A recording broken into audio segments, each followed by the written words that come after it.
Hey everyone, this is Hubwood and today's video is going to be a bit strange. Because usually people want to know how the latest games will run on their laptop, PC, toaster, whatever. But when I recently looked at my Steam library, I intended to check if there was something I wanted to play from my pile of shame. I actually wonder how my mid-range gaming laptop from 2016 would handle games that have been released before or at latest in 2010. Which of these games would reach 60, 100 or even 200 FPS while being maxed out in all the details and also played at Full HD or 1080p. So I just started to install a bunch of older games and benchmark them. The laptop I used for this video is an ACER Aspire VX15, which has a Nvidia GTX 1050 with 4GB of RAM, an Intel i5 7300HQ quad-core and 16GB of DDR4 Ram. I would still consider this a mid-range gaming laptop in late 2018, as it's going to take a while for new mobile chips to be released. You can get laptops with similar performance starting at around $700 or euros. Yes, I am aware that more than 60 FPS don't make that much sense on a regular gaming laptop's 60Hz display. So we're just doing this for fun here. But seriously, feel free to leave a comment if you actually use a laptop with a fast gaming monitor. So all the games that were tested today were both tested at Full HD 1080p with maximum settings and also at 720p with the lowest settings, just to get a feeling for the possible FPS range. By the way, I didn't overclock the GPU for any of these tests. While installing, I actually remembered how small in terms of file size the average title used to be back then. Most games were like 2 to 7 GB in size. Only some monsters like GTA 4 used almost 15 GB of disk space, which is almost considered to be small nowadays when games use up to over 100 GB. And while gaming, I also noticed that I kind of missed this logo intro. And of course, all of the games you'll see today can be acquired pretty cheap, and in my opinion many of them are still worth playing in 2018. But sadly, some of the games I wanted to test turned out to have a non-removable frame lock, like for example Assassin's Creed 2, Fallout 3 or Trine 1. I really tried a lot of workarounds, but I just couldn't get rid of the frame locks. By the way, those 3 games all ran with stable 60 FPS on 1080p and maximum settings anyways, so that's why I didn't test those games. Before we take a look at the games, I also fired up the 2008 benchmark 3D Mark Vantage and scored 23,100 points. Back then a GTX 280, one of Nvidia's top models back then, scored only 13,500 points, and even its 2010 successor, the GTX 480, scored around 22,000 and therefore a little less than our 2016 to 2018 mid-range laptop. The horror action adventure Alan Wake from 2010 can, despite its kinda boring level design, still look pretty neat when maxed out. On minimum settings and 720p, I scored an average of 140 frames per second.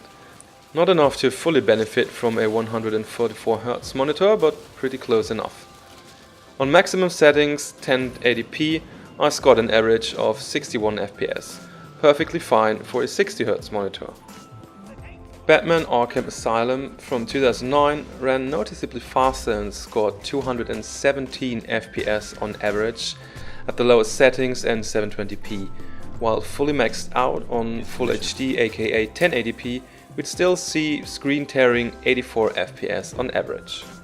And we're getting closer to crack the 100 FPS. Actually, getting closer is not the right term, as Bioshock from 2007 just destroyed the FPS meter by achieving an insane 264 FPS on average at Full HD with maximum settings and a hilarious 375 FPS on 720p in lowest settings. By the way, that means that if you'd limit the FPS at 60, this laptop would be so bored the battery would probably last much longer as usual. Would you kindly subscribe to my channel now? Thank you. Konami's Castlevania Lords of Shadow from 2010 didn't cause any problems and ran with an average of 223 FPS on 720p and absolutely sufficient 93 FPS on Full HD and maximum settings. But can it run Crysis? Well, to be honest, I was a bit afraid that I wouldn't get 60 FPS on maximum settings and Full HD, and oh boy, was I right. Yes, you heard me. The terribly badly optimized Crysis from 2007 ran with disappointing 42 FPS on maximum. That's just insane. Well, at least I was able to get around 147 FPS on average at the lowest settings and 720p. So I would actually recommend a mix of both settings. To be honest, Dragon Age Origins from 2009 didn't age very well. At least I got around 215 to 384 FPS, depending on each level, on 720p and low settings, and around 125 FPS on 1080p and maximum settings. I didn't expect any other game than Crysis to cause problems when hitting 60 FPS, but 2008's GTA 4 really made the laptop sweat on max settings and 1080p. I only achieved around 40 to 45 FPS on average. Even on low settings we only saw an average of around 120 FPS. The game's obviously not optimized very well. Even GTA 5 runs at around 40 to 45 FPS on a mix of very high and ultra, and it looks better by doing so. And also with 120 FPS on low settings while looking quite a bit better. As expected, 2004's milestone Half-Life 2 ran super fast with 280 FPS on low settings at 720p and 255 FPS on maximum settings at 1080p. And I have to be honest, I have no clue why those two numbers are so close to each other. Maybe there's some physical limitation by the CPU. I don't know, to be honest.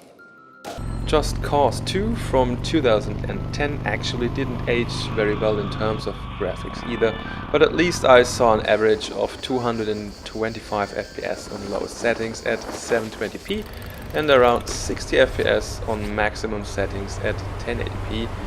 Perfectly playable. Left 4 Dead 1 from 2008, also like Half-Life 2, runs on the Source engine, and therefore I was able to achieve a very high average FPS of 248 on low settings at 720p and a stunning 155 FPS on high settings at 1080p. So this game would actually profit a lot from a 144 MHz monitor. I have to admit I'm not able to play Mirror's Edge from 2010 longer than 10 minutes without getting really sick. The head bobbing and movement just makes me terribly nauseous. But if I could, I would enjoy it on this laptop, as I was able to get an average of 214 on low settings at 720p and 125 FPS on maximum settings at Full HD. At least in the training level, because that's all I could test without puking. Sorry. Blizzard is known to make games that run on everybody's PC, and StarCraft 2 from 2010 ain't no exception. The average FPS in a 2 vs 2 game was around 117 FPS on lowest settings at 720p and around 74 FPS on maximum settings at 1080p, but there were some drops to the 40s in bigger fights. The Diablo clone Torchlight 1 from 2009 ran well with 174 FPS on average with lowest settings at 720p and around 125 FPS on maximum settings at 1080p. So besides Crysis and GTA 4, I was surprised at how high the FPS could actually get in some of the games.